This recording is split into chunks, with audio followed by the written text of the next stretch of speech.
Welcome back to the Mayhem to Marketing Show. We are going to talk about tracking today. Do not mind the Christmas tree. It's wintertime. We can have that up. And then, let's talk about tracking. Tracking is one of the most important things you need to do for your business and for your marketing. And you might already know this as a business owner, but I want to go over it all so we understand the basics here before we actually get started into what it looks like to be a great marketer, because you need this foundation.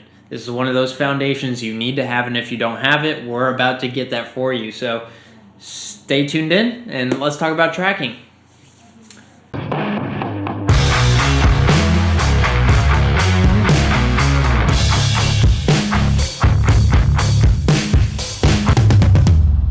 So there's 5 simple steps you need to take towards tracking your business and really how you're doing in your business and how your business is, the health of your business. If you go to the doctor, you get a checkup, you get all these boxes checked. Yep, this is fine, this is fine, this is fine on this patient, right?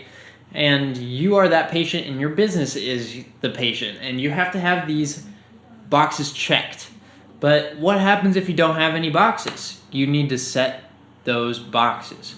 And so that's what we're going to go over here, and I hope this can be of some value to you. So first, let's talk about reason number one thing that you need to do is you need to decide to start tracking.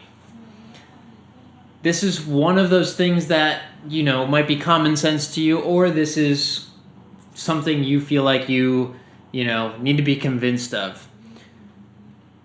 There are lots of businesses out there that are doing pretty well, and they're like, why do I need to track everything? Well, if I want to talk to you about a marketing champion, that would be Dan Kennedy. You might already know of Dan Kennedy. I've talked about him a little bit. But Dan Kennedy gives a concept in his book, Direct Marketing for... I think it's called No BS Direct Marketing. It's his staple book. It's the one book that you should get by him if you're to get a book by him. And this book gives one of the reasons for why you need to track everything is your business is like a bucket. And if your bucket has holes in it, then you're losing possible customers. So you have to fill all those holes in it. And most businesses have tons of holes in them. You need to fill those holes as soon as you can. You patch those up. You find this hole, you find this hole, you find this hole. These are all the places where possible money can pour out of your business, and you just lose it. It's the same thing about, I talked about last episode, is the money. I lost my train. Oh yeah, a website can go and, have lots of people work on it and, get this website built. But then if you put it out on the World Wide Web and you don't have any traffic to it, it's just another fish in the sea. Whereas it's the same concept with this bucket, is that you need to have all these holes filled or you're just going to be without money, because all this money that comes in is drained out, and, the money just finds its way out instead of staying in your business like it needs to. And that's why you need to be tracking everything. Tracking is so important because then you're able to diagnose your business. You're able to check off those boxes and say, this is operating well, this is well, this is well, this is not so well, and this is well. You can be the doctor of your own business. So let's go down to number 2. Second step to tracking your marketing, after you've decided to start tracking, is you need to figure out what to start tracking. And this is something I want to talk about. And there's a fancy term out there that's in the ads world called KPI. And KPI stands for Key Performance Indicator. The KPIs of your business are the things that you need to measure, the key numbers that you need to keep track of that will keep your business afloat or keep it profitable. And you have to set goals for each of those, but you first have to figure out what those KPIs are. So I would recommend for you, if you're a small business that's just getting started, or you're a small business that has been going for years but really wants to figure out this marketing game, well, you need to cover up the holes of your bucket, But the way you do that is you figure out what those KPIs are. How do you figure out what KPIs are in your business? Just go through your business. What brings in money? You always start with the money, because that's what this is about, is you want to bring in a profit, right? So what actually brings in the money? Where is that turning point? Where in your business? So for some, it could be this order form on their website. For some, it could be someone walking into the door of their business and they see someone walk in and they buy something. So one KPI, for example, if you are a brick and mortar business, or you're like a shop down the road waiting for people to come into your antique shop or something like that, or your craft shop, or you just this shop. Someone comes and gives you money for a product. That KPI might be how many people per day give you money for a product. That could be your KPI. And then another KPI could be, what is the average amount of money that you make in any given day. And now you're able to find another KPI, which is the average amount of money you make per customer. This could be ACV, average cart value. And that's a very important one, because you're able to go and talk to someone, and if you're trying to find like a consultant, for example, you're able to tell them your average cart value, the average amount of money you make per customer. And you could say it varies a ton, but ACV is this. And that's a very, very, very helpful number. But that's just on the profit side. You can also say how many people walked into your store on average in any given week. How many of those people bought? You need to figure all these things out so that when we get to number 3, I think it's number 6. I've got 5 steps here, but number 6 is when you start tracking. And I think that's a totally different video, is when you start tracking. But you need to figure out each of these KPIs, key performance indicators, so that when you do start tracking, you're able to see what is improvement and what is actually you getting worse. Does that make sense? You need to be able to have these KPIs in order to actually diagnose your business. So step 2 is to figure out your KPIs. Step 3, this is more tactical, and really it's not as doesn't involve your brain as much, is who is going to figure out this stuff for you? Who's going to do it? Now, this could be an employee in your business. This could be you. But who's going to be tracking? Who's going to do step 6? Who's going to actually do the work of tracking and reporting to you so that you can see all the numbers in one place? You could hire a virtual assistant, someone overseas. You could get someone in your business to do it. You could hire on a marketing agency to do this for you. I would recommend not doing that, just because this is something that's really not that big of a deal to find all your KPIs and have it logged to you every week or emailed to you.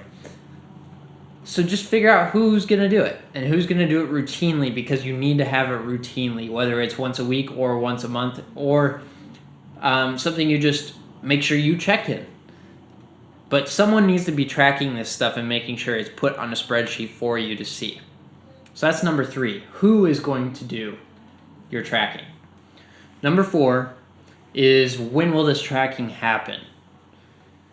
This is really, it's not that hard. I think after you go through steps 1 and 2, after you decide you're going to do all this tracking, and you're going to find all the KPIs, the things you need to track, it's really kind of downhill from there, because now you just need to keep tabs on the numbers.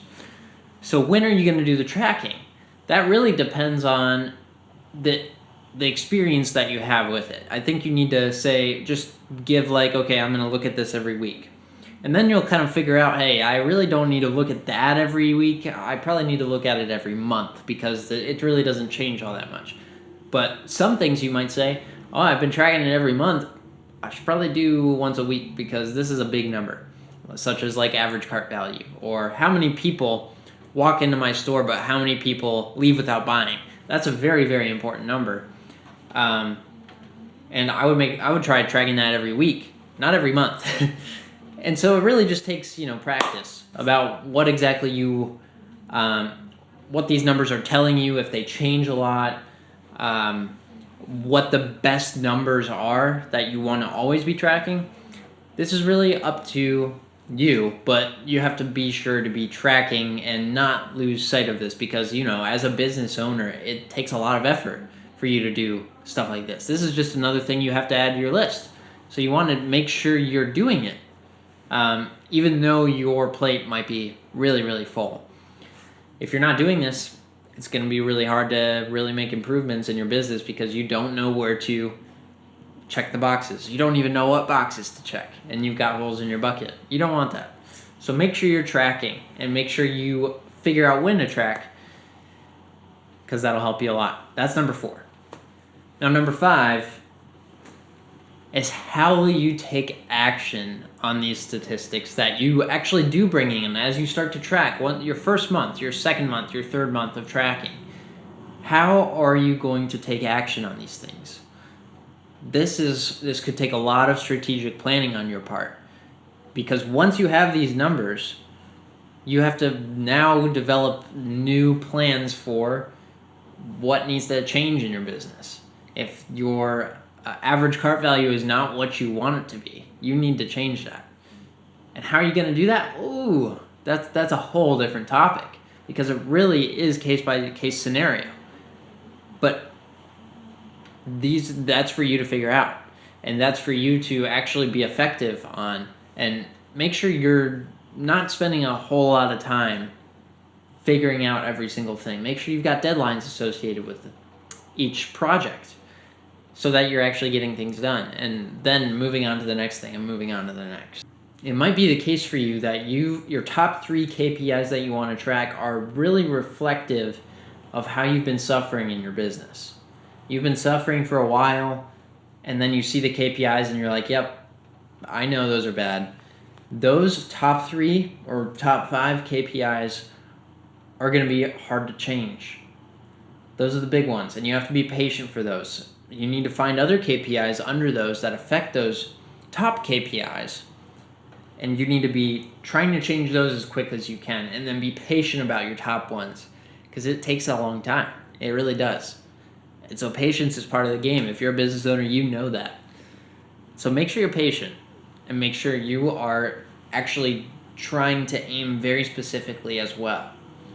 Because it's really easy to see those top numbers and then just try other things to try to affect those top KPIs. But you have to have sub-KPIs under those top ones that affect those top ones, so that when you are testing things, you're able to see exactly how you're changing the sub-KPIs.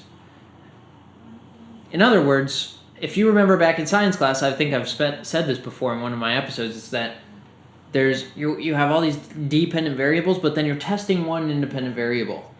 And you need to make sure you're testing that one by keeping everything the same, but then testing one thing, making one small tweak. That's what these sub-KPIs are, that will affect the big numbers that you got, like average cart value, or total income, total profit for your business, or total revenue, right? These sub-KPIs need to be your independent variables. You need to be making sure you're trying to manipulate these as best as you can. And make sure you're specific. Do not just try to say, okay, I'm going to change where the shelf goes, and now there's no change in my average cart value. Well, you need to have the specifics that you want to change. These are some of the things. That's part of your tracking. Part of your tracking is you need to be affecting the sub KPIs of your big KPIs, okay? And sub KPI and big KPI, those aren't actual terms. I just kind of made them up. But the sub things, the smaller things, you need to be focusing on so that you can affect the big ones later down the road. It takes some time. But I hope this has helped you a little bit. I hope these top 5 steps you're able to take so that you can start tracking effectively and ultimately profitably over time. And then take step 6. You got to start taking step 6, which is go and actually start tracking and get some stats so you can actually improve on them. Thanks for sticking around. This is the Mayhem to Marketing Show, and I will see you next time.